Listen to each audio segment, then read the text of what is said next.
Mesdames et messieurs, bonsoir. Merci d'avoir choisi RTI 1 à la une de ce 20h. L'ambassadeur de Suisse en Côte d'Ivoire, Dominique Favre, rend visite au vice-président ivoirien Temoko Melette Koné 2 mois après son arrivée dans notre pays. Ils se sont entretenus aujourd'hui. La coopération ivoiro-suisse va s'intensifier davantage. C'est en septembre dernier que le diplomate suisse a présenté ses lettres de créance au président de la République, Alassane Ouattara. La coopération ivoiro-congolaise s'intensifie également. Le ministre d'État, Kobena Kwasi Adjumani, au Congo a été reçu par le président Denis Sassou Nguesso. Les deux pays travaillent en synergie pour l'amélioration des acquis agricoles. Des experts ivoiriens du Centre national de recherche agronomique ont partagé leurs expériences. Et la 11e édition des JAD a démarré aujourd'hui. La journée de l'administration agricole délocalisée se déroule à Kong dans le Tchologo. L'accent est mis sur la promotion du sésame et des autres cultures émergentes pour une agriculture diversifiée et résiliente. Le sésame devrait apporter de la valeur ajoutée aux revenus des paysans. Après l'élection, place à la transition aux États-Unis. Le président Joe Biden se prépare à passer la main à son successeur Donald Trump. S'adressant aux Américains ce jeudi, Joe Biden a promis une transition pacifique et ordonnée. Des étapes sont à respecter avant l'investiture du nouveau président. Soyez les bienvenus sur RTI 1. Démarrons par Abidjan, où le vice-président Temoko Melette Koné s'est entretenu aujourd'hui avec l'ambassadeur suisse Dominique Favre. Ils ont évoqué le renforcement des relations diplomatiques entre leurs deux pays. Et c'est en septembre dernier, je rappelle, que le diplomate suisse a présenté ses lettres de créance au président de la République, Alassane Ouattara. Alexis Ouedraogo, pour le reportage. Depuis maintenant 2 mois, la Suisse a un nouvel ambassadeur en Côte d'Ivoire. Dominique Favre, ancien directeur exécutif de la Banque mondiale à Washington, était ce jeudi au palais présidentiel où il a été reçu par le vice-président Temoko Melette Koné. Ce qui était à la base une visite de courtoisie est devenu une visite extrêmement inspirante. Le vice-président a une vision de la Côte d'Ivoire et du monde très très positive et surtout très engagée, et la Suisse partage bien sûr ses vues. C'est un bâtisseur de ponts comme l'est le président Ouattara, pas seulement au sens propre avec les beaux ponts que nous connaissons ici à Abidjan, mais surtout au sens figuré entre les pays, entre les régions du monde. Vous savez, pour la Suisse, c'est quelque chose qui compte beaucoup aussi, de réunir les personnes, de bâtir la paix. Et je pense que la Côte d'Ivoire et surtout le vice-président est un acteur extrêmement important et crucial. La Suisse partage avec la Côte d'Ivoire une longue et riche coopération sur les plans culturels, scientifiques et économiques. Une trentaine d'entreprises suisses installées dans le pays exercent dans plusieurs secteurs, dont la filière du cacao. Sur le plan culturel, le pays appuie la Côte d'Ivoire pour la construction du musée archéologique de Saint-Repos à Ouati, le tout premier en Afrique francophone. La coopération ivoiro-congolaise s'intensifie également. Le ministre d'État, Kobena Kwasi Adjumani, au Congo, a été reçu par le président Denis Sassou Nguesso. Les deux pays travaillent en synergie pour l'amélioration des acquis agricoles. Des experts ivoiriens du Centre national de recherche agronomique CNRA ont partagé leurs expériences. Régis Kofi, envoyé spécial au Congo. Le ministre d'État, ministre de l'Agriculture, du Développement rural et des productions vivrières, Kobena Kwasi Adjumani, à la tête d'une forte délégation chez le président de la République du Congo, Denis Sassou Nguesso. Les deux hommes se sont félicités de l'excellence des liens d'amitié et de coopération entre la Côte d'Ivoire et le Congo dans plusieurs domaines, notamment l'agriculture. Nous avons fait venir des experts ici qui ont travaillé dans le sens de l'amélioration des acquis agricoles de ce pays. Et avec les experts du Congo, ils ont eu à échanger sur un certain nombre de sujets, surtout dans le domaine du cacao. Nous sommes venus donc rendre compte des activités qui ont été menées depuis lors et recevoir les instructions du président de la République. Abidjan et Brazzaville se rapprochent davantage. Les liens de coopération touchent désormais de nombreux secteurs grâce à la volonté des chefs d'État, Alassane Ouattara et Denis Sassou Nguesso. Le président congolais qui a effectué une visite officielle en Côte d'Ivoire en juin 2023. Le ministre d'État, Kobena Kwasi Adjoumani, a également échangé avec le Premier ministre congolais, Anatole Koliné Makosso. Voilà, ça bouge bien dans le secteur agricole. La 11e édition des JAD a démarré ici en Côte d'Ivoire. Les journées de l'administration agricole délocalisée se déroulent à Congo, dans la région du Tchologo. Les ministres d'État, Téné Birama Ouattara et Kobena Kwasi Adjoumani, ont donné le top départ. Et pour cette édition, l'accent est mis sur la promotion du sésame et des autres cultures émergentes. Kader Sogodogo pour le reportage. Le stade Téné Birama Ouattara de Congo accueille la grande famille de l'agriculture. Tous sont à Congo pour les journées de l'administration agricole délocalisée JAD. Le concept est de jouer la carte de la proximité avec le monde paysan et d'être également la vitrine de l'actualité agricole en Côte d'Ivoire. Le ministre d'État Kobena Kwasi Adjoumani et le ministre d'État Téné Birama Ouattara, président du conseil régional du Tchologo, sont présents pour la circonstance. Congo s'honore de son choix pour ces journées qui sont à leur 11e édition. Ces JAD 2024 qui se tiennent ici à Congo sont, à n'en point douter, l'occasion privilégiée de présenter des projets agricoles majeurs à nos jeunes et parents et d'exhorter ces derniers à s'y intéresser et s'en approprier. Nous avons foi car nous savons qu'ensemble, nous pouvons bâtir un avenir où les productions locales ne seront pas seulement des moyens de survie, mais de véritables moteurs de croissance économique. L'agriculture ivoirienne qui continue sa marche, le président de la République, Alassane Ouattara, n'hésite pas sur les investissements. Congo et le Tchologo, pour 2024, ont été servis. Une usine de transformation de manioc en atiéké et autres produits dérivés est installé à Ferkessédougou pour le projet d'appui au développement du secteur vivrier. 334 hectares de tomates, piments, aubergines, gombo et oignons réalisés pour une production de 5010 tonnes de produits maraîchers, soit une valeur monétaire de 1,503 milliard de francs. Pour le projet d'appui à la sécurité alimentaire, les appuis directs aux producteurs ont couvert 440 hectares de maraîchers pour une production de 6600 tonnes de produits maraîchers, soit une valeur monétaire de 1,980 milliard de tonnes. La liste est longue. Le parrain des JAD 2024, Téné Birama Ouattara, invite le monde agricole à l'espérance. Je n'ai aucun doute que les résultats de vos différents travaux impacteront positivement le processus de développement du secteur agricole et partant les conditions de vie et de travail des acteurs des différents maillons des chaînes de valeur agricole et particulièrement de nos parents producteurs. Le thème de la 11e édition des JAD est la promotion du sésame et des autres cultures émergentes pour une agriculture diversifiée et résiliente. Et à ces JAD, journée de l'administration agricole délocalisée, les paysans sont à l'honneur. Nos vaillants laboureurs ont été récompensés pour leurs efforts et contributions au développement de la Côte d'Ivoire. Regroupés en coopérative, ces braves paysans ont reçu les 2e et 3e prix national d'excellence en 2024 et ils ont reçu également des véhicules, tricycles et autres matériels agricoles. Kader Sogodogo. Ils reçoivent les 2e et 3e prix national d'excellence 2024. Ils sont du monde agricole. De par leurs efforts, ils contribuent à la marche prospère de l'agriculture ivoirienne. Les JAD sont le moment idéal pour la reconnaissance de la nation. Le riz apparaît comme une culture stratégique pour la Côte d'Ivoire.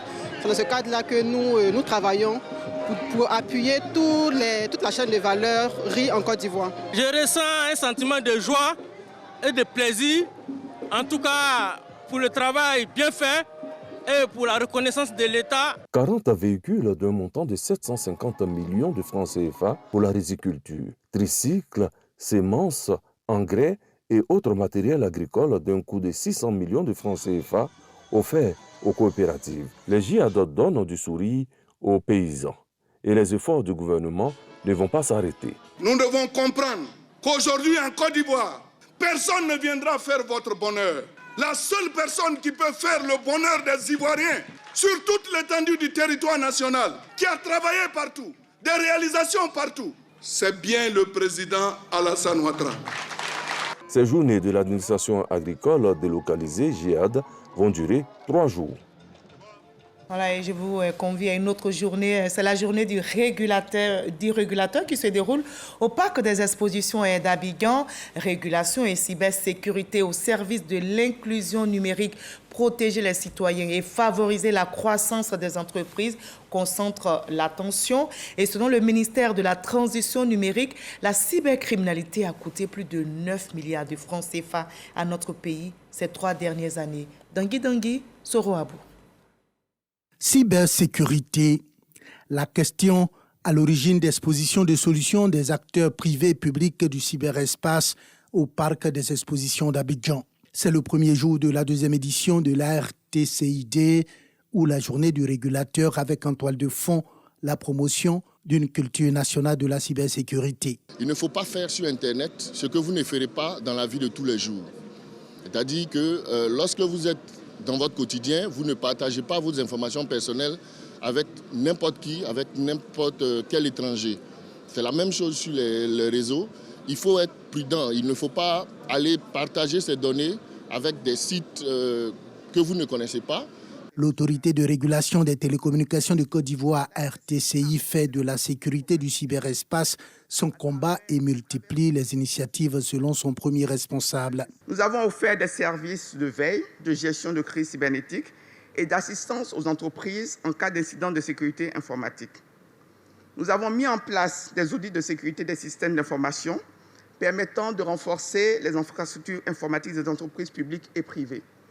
Nous avons créé un cadre stratégique pour l'élaboration de la politique de sécurité des systèmes d'information de l'administration publique. N'empêche qu'en Côte d'Ivoire, la facture de la cybercriminalité se chiffre à plusieurs milliards de francs CFA. Plus de 9 milliards 206 millions de francs CFA, c'est le préjudice financier enregistré en 2023 en Côte d'Ivoire par nos services compétents en charge de la lutte contre la cybercriminalité. Derrière ce chiffre vertigineux se trouvent des entreprises paralysées, des économies personnelles volatilisées, des vies bouleversées. Avec environ 2500 participants attendus, 50 exposants, la 2e édition de la RTCID va mobiliser les acteurs de l'écosystème de la cybersécurité pendant 2 jours autour du thème régulation et cybersécurité au service de l'inclusion numérique, protéger les citoyens et favoriser la croissance des entreprises. Voilà, on s'intéresse aux juristes de banque. Les juristes de banque d'Afrique de l'Ouest et d'Afrique centrale participent ici à Abidjan aux 21e journée annuelle. Les travaux se déroulent autour du thème « Le management juridique au service de la rentabilité et de la pérennité des banques en Afrique ». Et le but est d'initier les personnels bancaires non juristes au droit. Juliette Ouéa, Ami Sangari. Des réflexions sur l'avenir du secteur bancaire en Afrique. Les juristes de banques et établissements financiers de l'Union économique et monétaire ouest-africaine, ainsi que leurs pairs de la communauté économique et monétaire de l'Afrique centrale, veulent bâtir un cadre bancaire rentable et durable. Ils l'ont souligné lors de ces 21e journées annuelles. Au niveau du domaine bancaire, toutes les activités sont spécifiées, ordonnés par des tests qui existent. Même les instruments de paiement, nous avons des tests réglementaires. Si vous allez sur le site de la BCAO, vous allez voir une panoplie de tests qui régissent chacune des activités principales de la banque, y compris la conformité bancaire, y compris les différentes opérations bancaires que nous traitons avec nos clients, comme le virement, les différents services à la clientèle, tout est réglementé. Et le banquier se doit de les appliquer. Au menu, 4 panels autour de thèmes divers, dont le crédit bancaire, la digitalisation et la conformité bancaire. Vous savez que tout repose sur du droit. il faut organiser nos États, il faut organiser les banques, et il faut qu'il y ait une bonne structuration pour que les institutions financières puissent se développer. Il faut mettre des limites à certaines choses. Le juriste de banque et établissement financier est le gestionnaire des relations avec les avocats dans le cadre des procédures judiciaires. En Côte d'Ivoire, il existe environ 500 juristes de banque et établissements financiers. Et notre sécurité compte aussi pour cela. Épervier 10 se déploie dans tout le pays. L'opération de sécurisation des personnes et des biens dénommée Opération Épervier 10 a été lancée ce jour dans la commune de Trècheville. 3500 éléments issus de la police nationale, des forces armées de Côte d'Ivoire et de la gendarmerie ont été mobilisés pour mener des stratégies conjointes de lutte contre la criminalité sous toutes ses formes. Abou Sanogo, Soro Abou.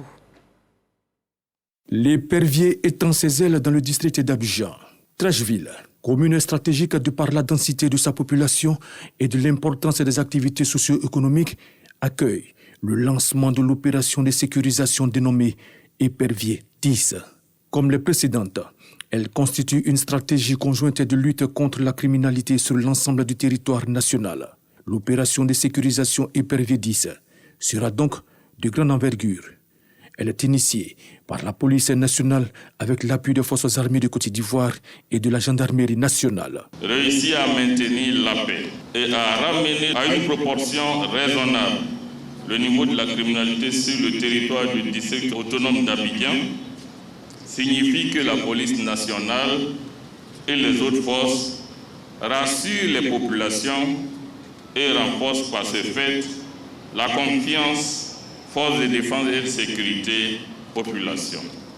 Le maire de Trècheville, François Albert Amichia, a traduit l'adhésion de sa commune à cette opération. Trècheville unit sa voix à celle de ses leaders communautaires, de ses leaders religieux, canaux de sensibilisation par excellence, pour vous assurer de son entière disponibilité, à collaborer de jour comme de nuit avec l'ensemble des agents de police, par la fourniture de renseignements et la dénonciation de tout acte suspect constaté. 3500 éléments, tous corps confondus, sont mobilisés pour cette opération qui vise, entre autres, à lutter contre la grande criminalité, les menaces aux terroristes, la délinquance juvénile, le trafic illicite des stupéfiants et des drogues, l'installation des gares anarchiques. Elle porte également sur la prévention des accidents de la circulation, la régulation et la fluidité de la circulation et la sécurisation des frontières. En paix et en sécurité, les fonctionnaires et agents de l'État de Côte d'Ivoire travaillent et la ministre d'État, ministre de la fonction publique et de la modernisation de l'administration, a donc procédé à la remise de parchemins à 970 fonctionnaires. Ils ont été formés en management de l'administration publique. Anne-Désirée Oloto invite les récipiendaires à être de bons exemples dans leur milieu professionnel. Grâce Kando. 970 fonctionnaires et agents de l'État reçoivent leur parchemin de fin de formation. Parmi les récipiendaires, 52 cadres supérieurs de l'administration, 148 cadres intermédiaires et 770 chefs de service et autres agents. Nous avons appris à mieux communiquer. Nous avons appris à gérer nos émotions, à planifier et à piloter la performance et surtout à inspirer et motiver nos équipes. Ils ont été formés en management public et leadership transformationnel. Le camp PC a eu en charge la formation autour de 4 principaux modules portant sur l'introduction au management public, les pratiques professionnelles, innovation administrative et ingénierie organisationnelle, la planification opérationnelle et le pilotage de la performance, l'intelligence émotionnelle, le leadership et le management d'équipe. Ce programme invite à découvrir les évolutions récentes du management public et à comprendre les enjeux qui façonnent les administrations d'aujourd'hui. Les apprenants ont pu développer des compétences clés utiles pour analyser les organisations, évaluer les politiques publiques et optimiser les pratiques managériales. L'initiative s'inscrit dans le cadre du programme triennal de formation 2022-2024. Au total, 2500 fonctionnaires et agents de l'État ont vu leurs capacités renforcées. je voudrais vous féliciter pour votre engagement à être de bons leaders. Des leaders qui, à compter de ce jour, nous aideront à la transformation culturelle de notre administration. Je voudrais me permettre de réaffirmer l'engagement du gouvernement à poursuivre nos efforts en faveur de la formation des fonctionnaires et agents de l'État. Les récipiendaires sont issus des institutions de la République et des départements ministériels. L'actualité, c'est aussi le SICA et le rideau est tombé sur le Salon international du contenu audiovisuel d'Abidjan.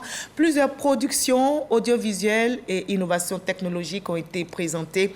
Au dernier jour de ce salon, 4 réalisateurs ont été primés par le jury du concours SICA Pitch 2024 et c'était en présence du ministre de la Communication. Les reportages de Ange Parfaite Awa et Didier Nguessan. Yolande Bogui décroche le premier prix de la catégorie film et série professionnelle avec un chèque de 25 millions de francs CFA.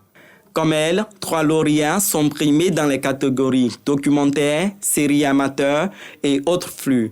Ils reçoivent respectivement 10 millions et 5 millions de francs CFA. Ces prix sont les résultats du concours de pitch SICA 2024 à l'occasion du salon éponyme. C'est un prix qui encourage tout le secteur parce que nous développons des projets, souvent nous n'avons pas les moyens et ça fait que ça joue vraiment sur la qualité des projets. Aujourd'hui, avoir ce moyen, ça permet de sécuriser les scénaristes qui vont travailler, toute l'équipe de développement, aller jusqu'à même faire un teaser, pourquoi pas. On a au moins un minimum pour aller de l'avant. Pour moi, c'est le début de tout. C'est un projet que je porte depuis très longtemps et je pense qu'avec le soutien de nos autorités de la Côte d'Ivoire, le cinéma documentaire va prendre son envol et nous allons faire de bonnes choses. Cette remise de prix fait office de cérémonie de clôture du SICA 2024 qui aura drainé du beau monde venu découvrir les catalogues des chaînes de télévision et maisons de production, ainsi que les innovations technologiques en matière de production audiovisuelle.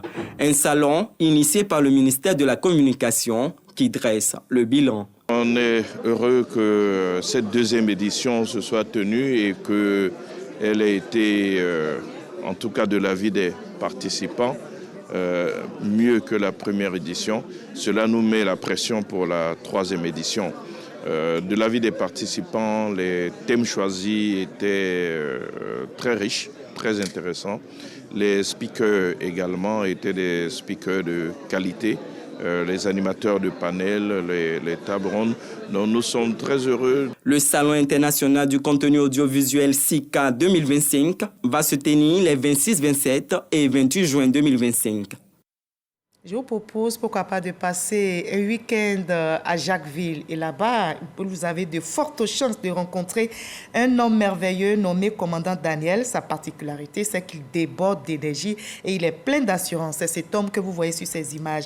Il a la charge de la sécurité dans le village de Mambé-Nkwa, devenu quartier de Jacquesville. Et quand surviennent des bouchons, commandant Daniel, comme on l'appelle, n'hésite pas à prêter main forte à sa communauté. Et quand il régule la circulation, tout le monde est heureux qu'avec lui, c'est tout un art. N'hésitez donc pas à vous rendre ce week-end à Jacquesville. On va maintenant partir du côté d'Angré, c'est ici à Abidjan. Présenté sur la toile comme une école qui manque de tout, le lycée moderne d'Angré est bel et bien doté de tables-bancs. Des images qui circulaient sur les réseaux et qui ont fait état de ce que ce lycée, dans la commune de Cocody, souffrirait de manque de tables-bancs et autres matériels didactiques. Qu'en est-il exactement? Nos équipes se sont rendues sur les lieux pour avoir de plus amples informations. L'équipe est conduite par Sephora Zeki. Ces images font le tour des réseaux sociaux cette semaine. Les commentaires qui l'accompagnent font croire que le lycée moderne d'Angré souffre d'un manque criard de tables-bancs. À la vérité, c'est une fausse information. Les salles de classe en question, les voilà. Ce sont des salles en pleine réfection que les élèves occupent pendant les heures creuses. Nous sommes en double vacation. À leurs heures, en temps perdu, ils vont s'asseoir dans ces salles de classe pour réviser. Ce n'est pas un cours qu'ils étaient en train de de dispenser. Nous avons quand même au sein du ministère une direction qui s'occupe du matériel, de l'équipement des établissements. La DAF du MENA nous a octroyé des tables-bancs. Je ne sais vraiment pas quelles sont les motivations de cet enseignant, mais c'est dommage. Dans celle dont la réfection est terminée, les tables-bancs commencent déjà à être installés.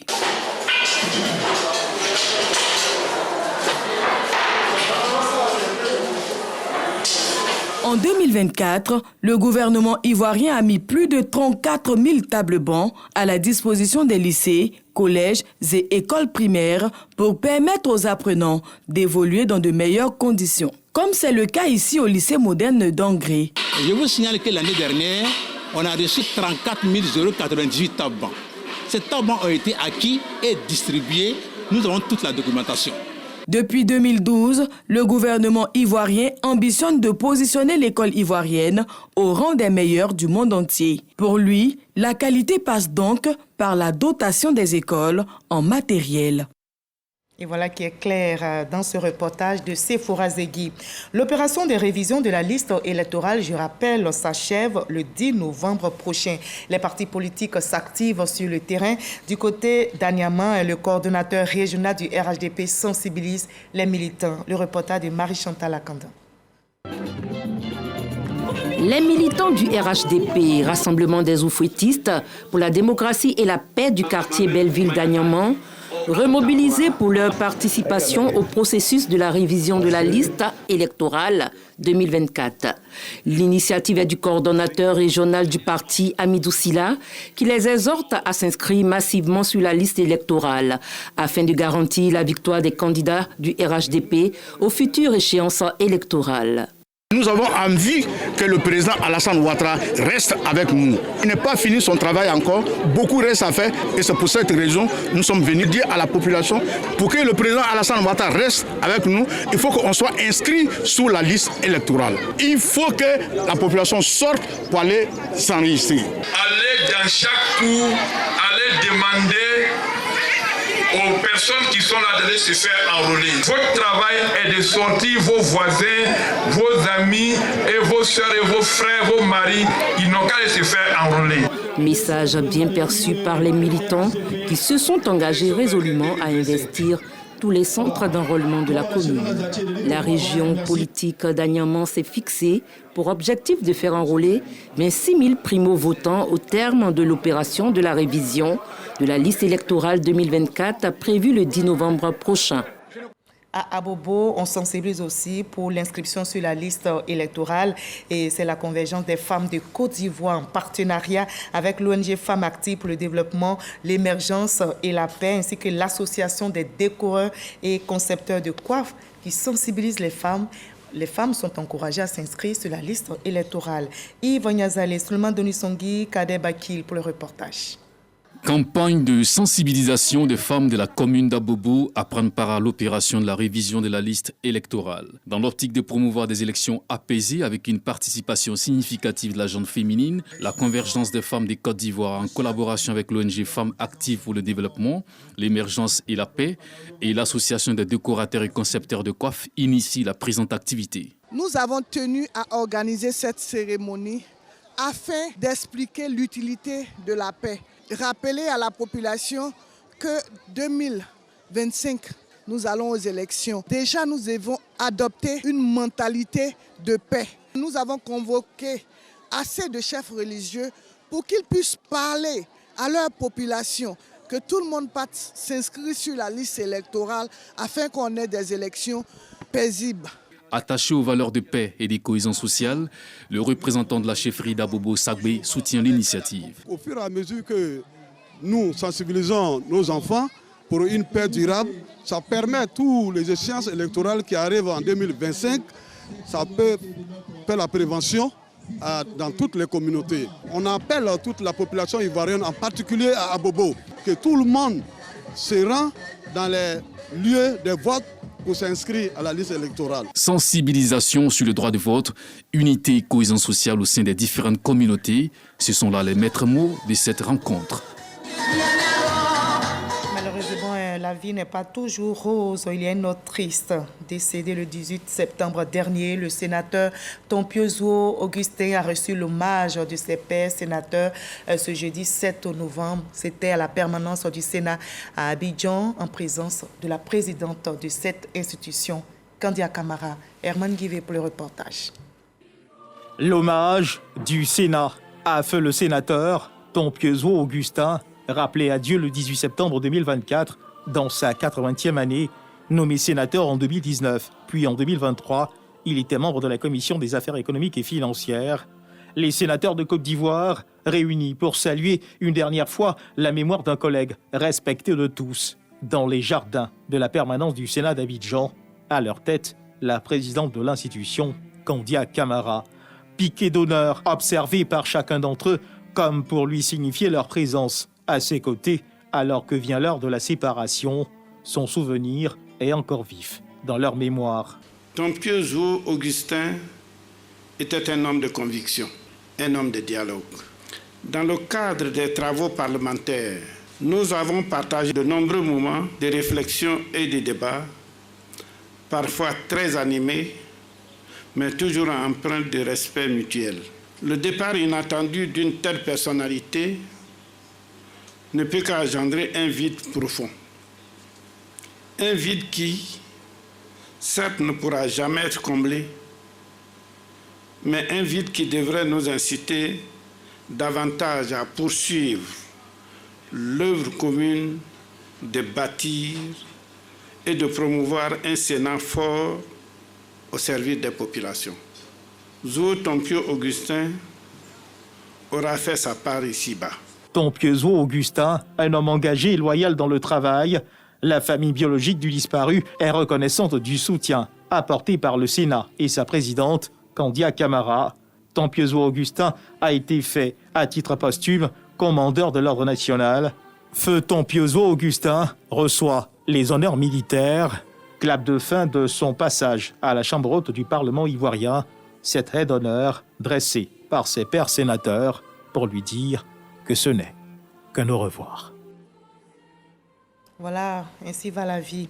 Après la victoire de Donald Trump à la présidentielle, place à la transition. Le président Joe Biden se prépare à passer la main à son successeur. Il s'est adressé aux Américains ce jeudi. Joe Biden s'engage à une transition pacifique et ordonnée avec Donald Trump. Des étapes sont à respecter avant l'investiture du nouveau locataire de la Maison-Blanche, notamment la certification officielle des résultats par État. Le 17 décembre aura lieu le vote des grands électeurs pour désigner officiellement le président et le vice-président. Le 6 janvier 2025, le Congrès se réunira en session conjointe pour certifier les résultats et avaliser les noms du président et du vice-président. Et enfin, le 20 janvier 2025, Donald Trump sera investi devant le Capitole à Washington. Vous l'avez bien compris, c'est la fin de ce JT. Merci de l'avoir suivi. Demain, 20h, vous avez rendez-vous avec Kolo Klubali. Continuons de promouvoir l'amour, la paix, la solidarité.